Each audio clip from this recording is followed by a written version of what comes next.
That's my shit, that's my wave. Do it like that, then I repay. Don't be scared, I ain't afraid. Just like that, come my way. Bonjour et bienvenue sur ma chaîne Hippocampe. Aujourd'hui, on se retrouve pour une nouvelle vidéo où je vais vous parler du protocole pour le traitement du cancer du sein. On commence par refaire des examens, on évalue le grade du cancer et la taille de la tumeur. Personnellement, j'étais sur un grade 2 et ma tumeur faisait 12 mm. Donc ils appellent ça un carcinome. Ensuite, on établit le plan de traitement. Comme j'étais jeune, l'équipe pluridisciplinaire s'est réunie et a décidé que je ferais un peu de tout. Donc, c'est-à-dire que j'ai fait de la chimio, de la radiothérapie, de l'hormonothérapie et puis l'opération. Pour recontextualiser, au mois de juin, on m'opère. On m'enlève donc la tumeur et on check les ganglions sentinelles. La scintigraphie des ganglions sentinelles est pratiquée avant l'intervention. Elle permet de les localiser. On a commencé par m'injecter un produit bleu. Pour ma part, j'avais gardé une trace bleue très longtemps, style plusieurs mois, alors que j'avais lu et on m'avait dit que d'ici une semaine, ça allait partir, etc. Moi, ça n'a pas du tout été mon cas, donc surtout pas de panique si jamais vous voyez que ça persiste. Ça a fini bien par partir, mais ça peut être beaucoup plus long que prévu. Et si je me souviens bien d'ailleurs, je crois que ça colore les urines aussi, style peut-être pendant 24 heures, en bleu aussi. Donc en fait, ce produit bleu, il va se diffuser via les canaux lymphatiques. D'ailleurs, pour celles qui sont passées par là, dites-moi en commentaire si vous l'avez gardé longtemps, cette marque bleue sur le sein ou pas. Ce produit bleu va donc se diffuser dans les canaux lymphatiques jusqu'à ces fameux ganglions sentinelles, qui ont pour rôle de drainer le sein. Après l'injection, il faut masser plusieurs minutes et à la suite de ça, le médecin les localise à l'aide d'une caméra et les marque d'une croix au feutre noir. D'ailleurs, je vous mets le lien quelque part par là de l'Institut national du cancer qui détaille tout ça parce que comme vous le savez, chaque cas est particulier, on ne le traite pas de la même façon. Et je trouvais cette page assez explicite, donc voilà, je vous le mets quelque part par là. Ensuite, du coup, vient l'opération. Je me souviens plus vraiment combien de temps elle a duré. En tout cas, elle s'est très bien passée. Au réveil, je ressentais pas spécialement de douleur. Franchement, ça allait. Étonnamment, j'avais très peur de la douleur et en fait, non, c'était tout à fait gérable. J'étais juste un petit peu shootée avec les médicaments et l'anesthésie générale. Ça s'est fait en ambulatoire. Je suis rentrée le matin et je suis ressortie dans l'après-midi. Alors franchement, j'ai eu la chance de pouvoir regarder mes deux seins, mais j'avais quand même très peur du résultat. T'es là, t'as 23 ans, tu te dis que potentiellement c'est la période de ta vie où ton corps est au top. Et c'est clair que c'est une atteinte à notre féminité. Mais c'est vrai que tu te demandes vraiment à quoi ça va ressembler. J'avoue que je m'attendais vraiment au pire. Et c'est vrai que tu peux pas t'empêcher de te demander à quoi va ressembler ton corps après ça en fait. Si tu vas te reconnaître, si tu vas toujours avoir l'impression que c'est toi ou pas, ou c'est pas, ça fait une drôle d'impression, de sensation, le fait d'être dans le flou et de pas savoir. Du coup, après l'intervention, je me souviens plus vraiment au bout de combien de temps on m'a sorti le pansement. Je crois que c'était le lendemain ou le surlendemain, quelque chose comme ça. Je sais plus trop.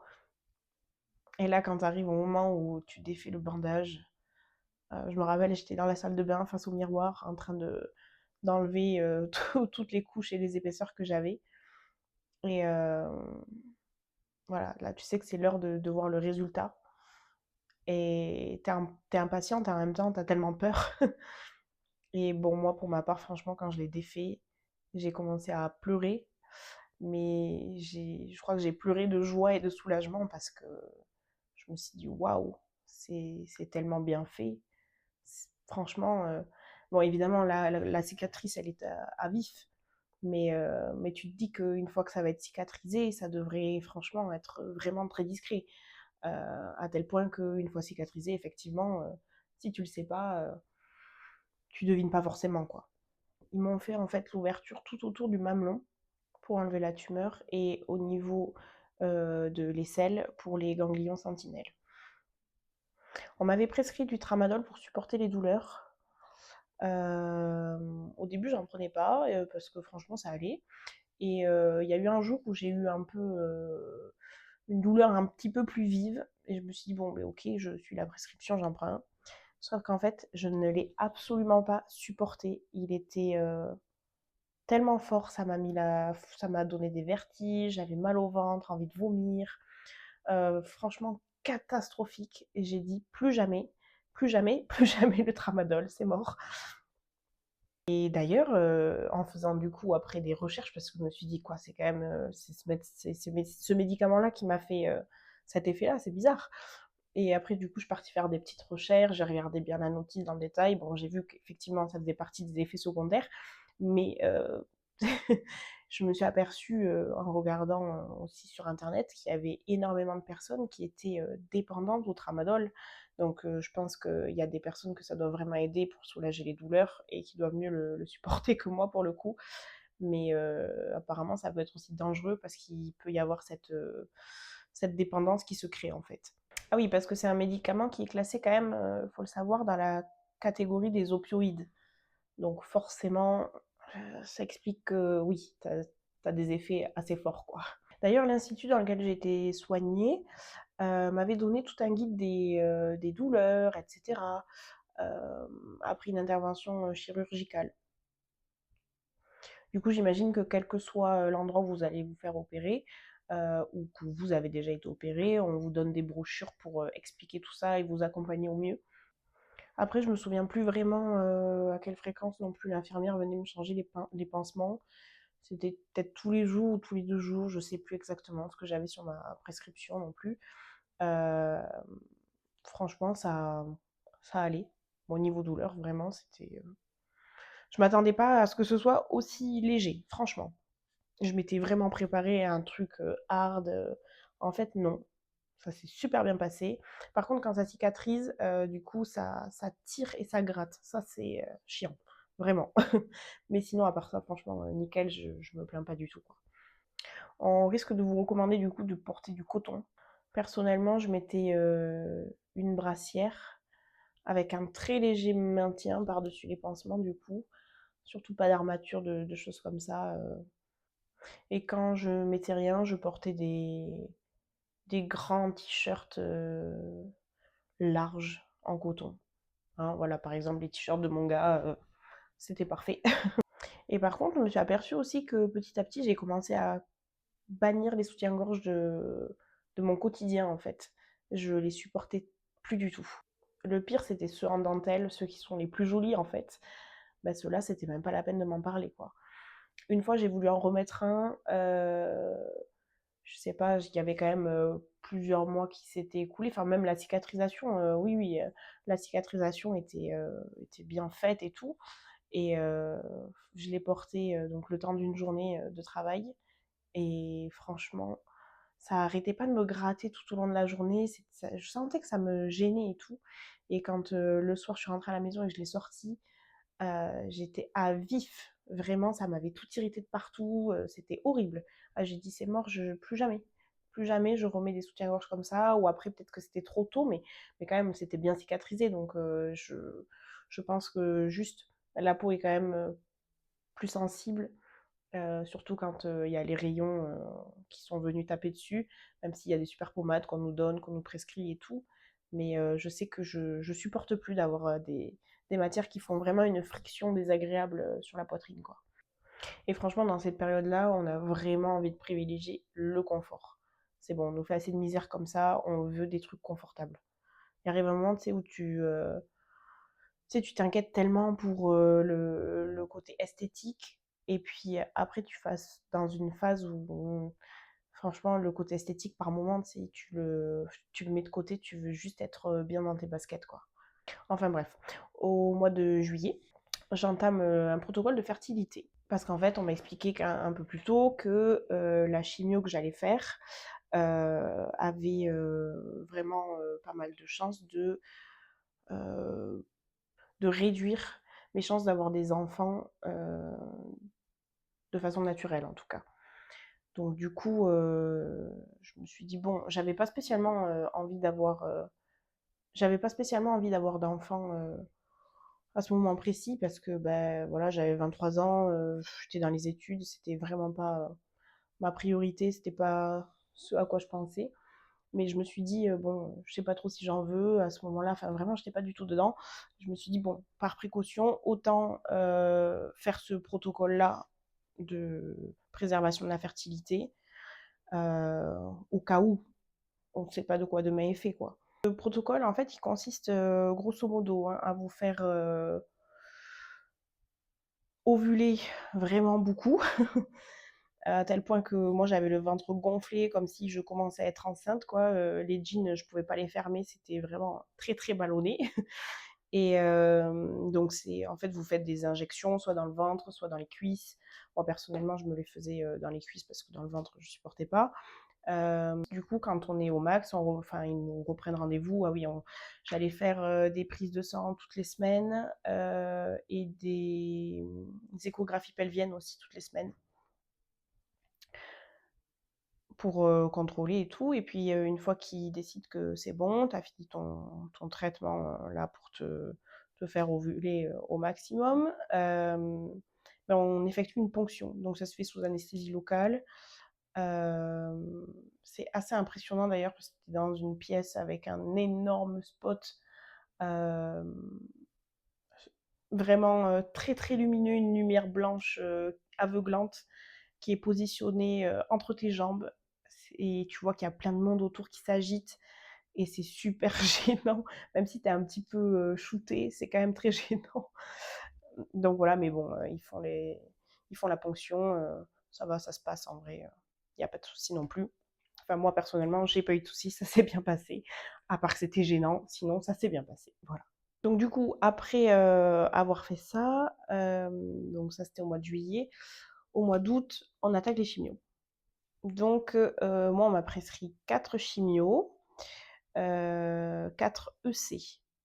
Donc, apparemment, si j'ai bien compris, c'est les plus puissantes du marché, c'est celles qui vraiment te défoncent. En moyenne, hein, je dis bien en moyenne parce qu'encore une fois, chaque cas est particulier. C'est 6 chimios. T'en fais 3 plus cool et 3 fortes pour terminer. Mais bon, comme moi j'étais jeune, que j'avais pas encore eu d'enfant, que potentiellement j'allais en vouloir, on m'a fait les 4 fortes parce que en fait les 3 premières qui sont plus cool, elles attaquent encore plus la fertilité. Donc voilà. Ensuite, après la chimio, donc je sais plus jusqu'à. Ah oui, moi elles étaient espacées de 3 semaines. Ensuite, donc après ça, je crois que c'était style au mois de novembre, j'ai commencé à faire les rayons. Donc ça, c'est la radiothérapie. Franchement, ça va, ça se passait bien. Je passais plus de temps dans la voiture pour y aller que sur place. Sur place, ça durait quoi? 5 minutes, un truc comme ça. Le premier rendez-vous, ils viennent, ils te font un petit point. Euh, En fait, ils te le tatouent hein, à l'endroit où ils vont se baser pour toutes les séances. C'est leur repère en fait. Donc ça, je l'ai encore à l'heure actuelle. Hein, c'est voilà, c'est tatoué, c'est un petit point qui est tatoué, c'est discret, mais voilà. Et donc les rayons, ouais, moi ça durait quoi 5 minutes, un truc comme ça, le laser. Par contre, personnellement, ça m'a brûlé la peau. Malgré toutes les crèmes et tout ça, c'est vrai que ça brûle. En fait, ça fait comme si on avait un énorme coup de soleil. Comme si on prenait coup de soleil sur coup de soleil en fait, sans trop que la peau puisse respirer. Parce qu'en plus les rayons, il faut savoir qu'en gros, en général, on les fait du lundi au vendredi non-stop et en gros, on a juste le samedi, dimanche en repos. Mais après, c'est pareil, hein, ça varie en fonction des protocoles. Moi, personnellement, ça a été comme ça en tout cas. Ah oui, par contre, moi, on m'exigeait vraiment pendant toute cette période-là de pas mettre de déodorant. C'était juste un supplice pour moi. J'avais vraiment trop du mal à résister à ça. Vraiment, c'était super dur. Il y avait enfin, il y avait quelques petits trucs comme ça, tu sais, où des fois, t'en as marre, ou même où tu peux pas prendre de bain. En plus, moi, perso, du coup, tout ça, ça s'est déroulé sur l'été. Du coup, je pouvais pas, en fait, je devais pas tremper toute cette partie-là de mon corps. Du coup, si je voulais faire trempette, bon, ben, c'était jusqu'au bassin. Et du coup, c'est vrai que des fois, c'était frustrant. Tu sais, t'es là, t'as envie de profiter, il fait beau et tout. T'as envie d'aller te baigner, mais en fait, tu peux pas. Voilà. Ah oui, d'ailleurs, j'ai oublié de vous parler d'une chose. Je reviens du coup un petit peu en arrière. Avant de commencer la chimio, on m'a donc entre le protocole de préservation de la fertilité et la chimio, entre-temps, on m'a installé un PICC line. Le PICC line, en fait, c'est un substitut de la chambre implantable qu'on a sous la peau. Sauf que du coup, c'est beaucoup plus esthétique. Moi, on me l'avait fait dans le bras, je crois que c'était oui, le bras droit, si je dis pas de bêtises. Ouais, c'est ça, le bras droit, puisque mon cancer était à gauche. Euh, bon, ça, par contre, c'est pareil, l'infirmière, elle vient faire des soins aussi régulièrement dessus. C'est assez spécial d'ailleurs à changer. Je crois que j'ai jamais pensé à faire de vidéos ni de photos de ces moments-là où l'infirmière faisait la manip. Je vais essayer de vous trouver en tout cas des images et peut-être quelques photos du pickline posées pour que vous voyez à quoi ça ressemble. Et en gros, c'était par là qu'on m'injectait la chimio. Bon, je vais me lancer sur du coup les traitements et puis les effets secondaires, tant qu'à faire. Allons-y. Bon, du coup, la chimio. Euh, bon, ben évidemment, moi, ça m'a fait perdre les cheveux. En tout cas, celles que j'ai faites, voilà, m'ont fait perdre les cheveux. Franchement, j'ai été dans le déni au début. L'oncologue m'a dit, bon, ben voilà, avec les chimios que vous allez faire, vous allez perdre les cheveux. Moi, j'étais là en mode, on verra, c'est pas sûr, il y en a qui les gardent et tout. Sauf qu'en fait, j'avais pas encore pris conscience qu'il y avait différents types de chimio qu'on injectait. Moi, au début, je pensais que c'était la même chimio pour tout le monde, etc. En fait, pas du tout. Quand on arrive sur place pour faire les chimios, déjà, on attend un bon moment parce qu'ils les préparent à la pharmacie de l'hôpital, en sous-sol. Ils, ouais, ils vous prennent les constantes et tout ça. On fait des analyses à chaque fois la veille d'y aller pour qu'ils vérifient les plaquettes, etc., pour être sûr que les défenses immunitaires soient pas trop basses avant de procéder à l'injection de la chimio, puisque ça te dégomme tout au niveau du système immunitaire, c'est catastrophique. D'ailleurs, je trouve ça encore fou que voilà, en 2023-2024, on ne soit pas encore fichu de réussir à proposer des chimios qui te dégomment pas toutes les cellules. Parce qu'en fait, le problème avec la chimio, c'est que elles sont pas capables de cibler les cellules responsables et en fait, elles vont s'attaquer à toutes les cellules, qu'elles soient bonnes ou mauvaises. Du coup, c'est ce qui fait qu'on a les défenses immunitaires qui tombent au plus bas, quoi. C'est ras des pâquerettes. Donc, bon, en soi, ma première séance, j'avais été accompagnée par ma mère, elle était venue avec moi et tout. Ça s'était pas trop mal passé, franchement. Bon, ben voilà, t'as l'injection dans le bras, ok, très bien. C'était juste pénible parce que c'était vraiment l'époque du Covid, donc les masques et tout, c'était vraiment très désagréable. C'est déjà assez anxiogène, on va dire. Tu rajoutes le masque qui t'oppresse et tout, c'est pas des plus agréables. Mais bon, donc la première injection se passe. Franchement, j'arrive même pas à me souvenir combien de temps est-ce que l'injection dure en elle-même. Mais je crois que ça c'est pareil, c'est différent en fonction de chaque personne parce que le protocole est aussi différent. Euh, et puis après, donc moi j'étais à quoi, une heure et quart à peu près de route de chez moi, à l'endroit où j'allais le faire. Et en fait, quand je rentre, ben je me sens pas bien. Franchement, il fallait pas plus de trajet. Parce qu'en fait, j'arrive, je suis vraiment en PLS. J'ai des nausées, franchement, je m'allonge dans le lit et tout. Euh, c'est dur. Mais bon, elle se passe quand même pas trop mal. Je m'en remets quand même assez vite. Les 3 premiers jours sont vraiment pas ouf, mais ça va, je m'en remets quand même pas mal. Et puis, en fait, ce qui est toujours, ce que j'ai trouvé moi horrible avec les chimios, c'est qu'en fait, heu, les 3 semaines que tu as, de battement entre chacune, c'est que ça te laisse tout juste le temps, tu vois, de regoûter à un semblant de vie normale. Et du coup, quand tu dois y repartir, t'as pas envie, t'as pas envie. Tu juste envie que ça s'arrête. Tu veux plus y aller. Tu veux plus. Non, non, non, je veux pas y aller. J'ai pas envie. J'ai pas envie. Voilà, c'est clairement ça. Mais bon, tu sais qu'il faut y repartir, t'as pas le choix. Donc du coup, franchement, je trouvais que la première s'était plutôt bien passée. Je me suis dit, ok, ça va le faire. Et puis en fait, quand j'ai dû donc repartir pour faire la deuxième, je me suis aperçue qu'en fait, ça allait pas du tout. Mais ça allait pas du tout, du tout. J'ai commencé à avoir des crises d'angoisse, moi qui n'en faisais jamais. Et là, je me suis dit, ah oui, non, en fait, ça m'a traumatisée. Ça m'a vraiment traumatisée. Et la deuxième, du coup, quand je suis rentrée à la maison, là, ça a été un calvaire. Vraiment un calvaire. J'ai vraiment développé des angoisses sur plein de choses. C'est-à-dire que ça me faisait, par exemple, hyper saliver, mais j'arrivais pas à déglutir. Du coup, la seule position dans laquelle j'étais bien, c'était pourtant sur le dos, mais j'avais l'impression de m'étouffer. Et du coup, j'étais très fatiguée, j'avais envie de dormir, mais comme c'était la seule position où j'étais soulagée de la douleur, et ben, à chaque fois que je commençais à m'endormir, je m'étouffais.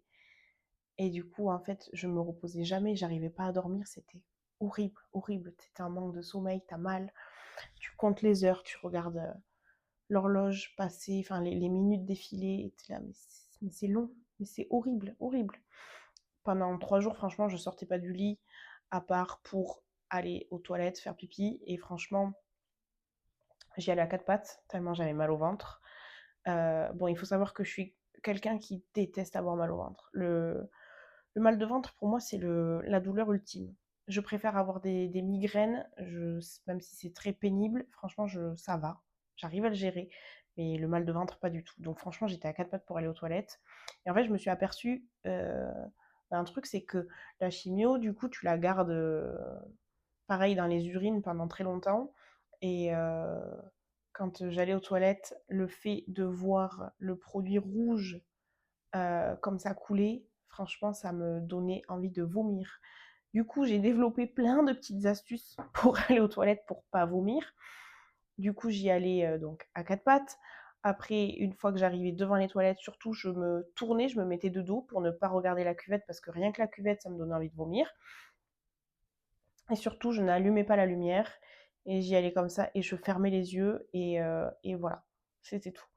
Après, c'est pareil, la chimio, franchement, ça modifie complètement ton odeur corporelle, ton haleine, tout. Franchement, tu sens un médicament, mais genre, c'est vraiment pas agréable. Après, j'avais soif, mais j'arrivais pas à boire. J'avais vraiment du mal. La technique que j'ai trouvée pour réussir à boire, ça a été de boire à la paille parce qu'en fait, il faut beaucoup s'hydrater dans ces moments-là, mais c'était très compliqué. Moi, j'arrivais vraiment pas à boire au verre, quoi. Du coup, je faisais à la paille. L'eau tiède passait mieux que l'eau fraîche ou que l'eau à température ambiante, donc je faisais ça. Après, au niveau de l'appétit, c'était pas terrible, terrible. Les 3 premiers jours, franchement, si j'arrivais à manger une compote en 3 jours, c'était un miracle. Hem et après, c'est pareil, j'avais des envies bizarres, au niveau des aliments. J'arrivais du coup à manger des compotes, des framboises, et des œufs à la coque. Voilà. Ça a été, franchement, j'ai carburé à ça tout le long de la chimio. C'était le seul truc qui passait, dont j'avais envie, qui me réconfortait et qui me tenait un petit peu, quoi. Et après, c'est pareil, du coup, entre la première et la deuxième, j'ai commencé à perdre les cheveux. Donc là, c'est pareil, hein, c'est une sensation quand même très très spéciale.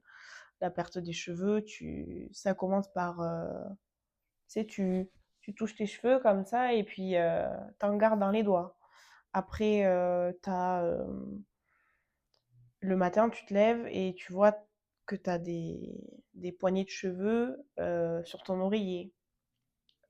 Donc là, déjà, tu commences à pas être très bien. Et puis, moi, le déclic que j'ai eu, ça a été, donc un matin, je me lève, je vois des poignées de cheveux sur l'oreiller. Je vais à la douche. Ah oui, donc les 3 premiers jours, impossible vraiment d'aller me doucher ni de me brosser les dents. Pour que moi, je ne me douche pas et que je me brosse pas les dents, c'est que vraiment, je suis pire qu'au plus mal. Donc, le 4e jour, j'arrive enfin à aller à la douche. J'y vais, franchement, je marche, on dirait le bossu de Notre-Dame. Je suis voûtée comme une petite vieille qui marche avec une canne. Dans la douche, pareil, obligée de me tenir. Enfin, même, je m'étais mis un tabouret et je m'asseyais comme ça pour me doucher parce que j'avais pas de force. Et je me lave la tête. L'erreur. Et je fais pas gaffe. Et du coup, en plus, moi, comme j'ai les cheveux frisés, je me les démêle sous la douche. Donc, je fais mon shampoing, j'applique mon après-shampoing, mon masque et tout. Et quand je les démêle, en fait, je fais pas gaffe, je les démêle et tout. Et au bout d'un moment, je regarde par terre, à mes pieds. Et là, je vois mais la moitié de ma tignasse au sol. Là, panique à bord. Là, je me dis, ah, je commence à toucher mes cheveux comme ça et je m'aperçois que j'ai plus de volume, j'ai plus rien. J'avais l'impression d'avoir des cheveux baguettes, genre vraiment pire que fin. J'ai dit, ah ouais, non, mais là, c'est chaud, ils sont vraiment en train de tomber. J'avais toute ma masse capillaire, enfin, genre, plus de la moitié de ma masse capillaire au sol, quoi. Là, j'ai dit, ok, très bien. J'ai pris une résolution direct, ça a fait qu'un tour dans ma tête. Je suis sortie de la douche, j'ai appelé la coiffeuse. Je lui ai dit, est-ce que tu peux venir à la maison, s'il te plaît? Il faut vraiment que tu me tondes la tête. Il faut que tu me rases la tête, là. Franchement, je peux pas rester comme ça. Et du coup, elle est arrivée. Elle m'a dit, t'es sûre de toi? J'ai dit, oui, oui, oui, je suis sûre de moi. Je veux pas. Pour moi, c'était pire que tout, en fait, de les regarder tomber, là, chaque jour un peu plus, d'en avoir dans les mains comme ça. Non, non, non, non, non. Pour moi, c'était beaucoup plus traumatisant ça que de les tondre une bonne fois pour toutes. Tu vois, on n'en parle plus, c'est fait. Et puis voilà. Du coup, c'est ce que j'ai fait. Bon, ben franchement, ça fait bizarre. On va pas se le cacher, c'est très étrange comme sensation. Euh, Franchement, ce qui m'a pas interpellée là pour le coup, c'est qu'il n'y avait pas énormément de cheveux par terre puisque la moitié était déjà tombée dans la douche. Mais c'est surtout, voilà, voir ta tête. Tu connais pas la forme de ton crâne en général avant, avant tout ça. Donc, ben voilà, tu découvres ça. Après, franchement, moi j'ai été acheter une perruque. J'ai dû la porter quoi, peut-être 3 fois, un truc comme ça, 3 fois pour aller à la boulangerie. Enfin, 2 fois pour aller à la boulangerie, une fois pour aller faire les courses. Et franchement, je l'ai sortie sur le parking parce que je la supportais pas. Ça me grattait vachement. Pourtant, j'avais essayé de prendre une perruque de qualité qui m'avait été conseillée par ma coiffeuse, etc. Mais déjà, c'est hyper cher. Et puis, vraiment, je l'ai pas portée. C'était hyper désagréable. J'avais l'impression que ça méritait le cuir chevelu aussi. Parce qu'il faut quand même se dire que t'es sensible, quoi. T'es vraiment, enfin, moi, j'avais le cuir chevelu hyper sensible. Donc voilà. Euh, Qu'est-ce que j'avais d'autre aussi pendant la chimio qui m'avait un peu déconcertée. Ah oui, je supportais pas la lumière aussi. Ou les messages ou quoi. Pareil, mon téléphone, les 3 premiers jours, impossible de le toucher. Il fallait pas que j'ai de lumière. Donc j'essayais d'avoir juste un fond sonore. Mais la télé, tu sais, je la voulais pas. Je voulais juste un fond sonore pour m'occuper l'esprit. C'est pour un peu dévier ton attention de ta douleur. Mais franchement, t'es là, tu te dis, mais quand est-ce que ça se termine? C'est un supplice. Franchement, j'étais un légume. J'ai jamais été comme ça toute ma vie. Je m'étais dit avant, ouais, vas-y, ça va être dur, mais ça va aller. Je suis sportive, j'ai l'habitude de me dépasser, de faire des entraînements d'athlétisme où tu finis à la fin de la séance, t'as 2 doigts de vomir ou tu vomis, tu vois. Euh, J'avais l'habitude de mettre mon corps à rude épreuve et de dépasser mes limites. Mais là, franchement, c'était impensable. J'ai vraiment jamais pensé que ça pourrait autant affecter mon corps. et mon moral aussi. Parce qu'en fait, quand tu es un légume, alors que tu es une personne hyper indépendante, autonome et tout, et que tu es incapable de faire quoi que ce soit par toi-même, euh, c'est terrible. Terrible, vraiment. Tu prends un sacré coup au moral en plus de la douleur, tu vois. Euh, Comme tu peux pas bouger, enfin moi perso, comme je pouvais pas bouger pendant 3 jours, pendant 3 jours, tu rumines et t'es là et tu te dis, mais putain, je suis une larve, quoi. Je suis capable de rien. C'est horrible comme sensation. Parce qu'en plus, tu culpabilises. Tu culpabilises, tu te dis, ouais, t'arrives pas à te sortir du lit, regarde-toi, dans quel état t'es et tout. Enfin, c'est chaud. Franchement, ça met vraiment le mental à rude épreuve, hein. Mais bon, après, quand tu passes les 3 jours, ça commence à aller mieux, tu recommences à avoir un petit peu d'appétit. Donc là, c'est cool. Allez, au bout d'une semaine, c'est un peu mieux. La deuxième semaine aussi, normalement. Et puis la troisième semaine, quand tu vas vraiment mieux, et ben tu repars. Allez. Mais franchement, moi, c'est surtout la deuxième que j'ai très très mal vécue. La troisième et la quatrième, après, bon, c'est surtout que t'as pas envie d'y repartir, quoi. Parce que tu sais que tu repars pour du supplice. Voilà, c'est juste ça, mais qu'en même temps, t'as pas le choix, et qu'il faut y aller, il faut être courageux et serrer les dents. Mais c'est vrai que c'est pas évident, quoi. Après, une fois que j'ai eu terminé du coup la chimio, oui, j'ai fait donc les rayons, et une fois les rayons terminés, j'ai fait de l'hormonothérapie. Donc l'hormonothérapie, moi je l'ai par cachet. J'ai un traitement pour 5 ans. Là, il doit me rester quoi, 1 an et demi, un truc comme ça. Bon, ben ça, pareil, hein, il y a forcément des effets secondaires, sinon c'est pas rigolo. Perso, moi, c'est surtout au niveau des articulations. Du coup, j'ai dû vachement calmer le sport. Bon, mais de toute façon, pendant toute cette période-là, hein, et toute la durée du traitement, donc de 2022, non, pardon, de 2020 à 2000, là, on est en fin 2024, ouais, jusqu'à fin 2025, en gros, ben, le sport, faut y aller tranquille, quoi. Ou alors il faut vraiment choisir des activités très douces pour le corps et surtout pour les articulations, parce que moi perso ça me dégomme les articulations, ça fait partie des effets secondaires qui sont listés en tout cas dans les notices. Et c'est quelque chose que j'ai souvent entendu quand j'ai discuté avec des gens qui prenaient le même type de traitement aussi. Donc voilà, dès que tu fais enfin, si tu as un sport que t'aimes, que tu pratiquais, mais qui sollicite beaucoup les articulations, franchement, évite, parce qu'en plus, c'est hyper frustrant. Tu vois, quand tu recommences à retrouver tes capacités, tes facultés, tu as envie, tu vois, de te dépasser, de te donner et tout. Bon, tu vois que déjà ton corps, il est un peu à la ramasse par rapport à avant, ça c'est sûr, parce que déjà, ça fait longtemps que t'as pas fait de sport, et en plus de ça, bah, t'as pris cher avec tous les traitements que t'as eus. Mais en plus de ça, dès que tu vas sentir que tes capacités reviennent, euh, tu vas un petit peu plus forcer, tu vois, et en fait, tu vas te blesser. Enfin, moi, j'ai fait blessure sur blessure, du coup, quand j'ai voulu reprendre l'athlétisme. La dernière séance que j'ai faite, je me suis éclatée, j'étais trop contente et tout, sauf que je me suis réveillée avec une tendinite à chaque cheville, euh, les genoux complètement en vrac. Le médecin m'a dit, on arrête tout là, on arrête tout, c'est n'importe quoi. Vous allez à la piscine si vous voulez, vous faites du vélo, mais ça c'est mort, c'est beaucoup trop sollicitant en tout cas pour les articulations, donc non.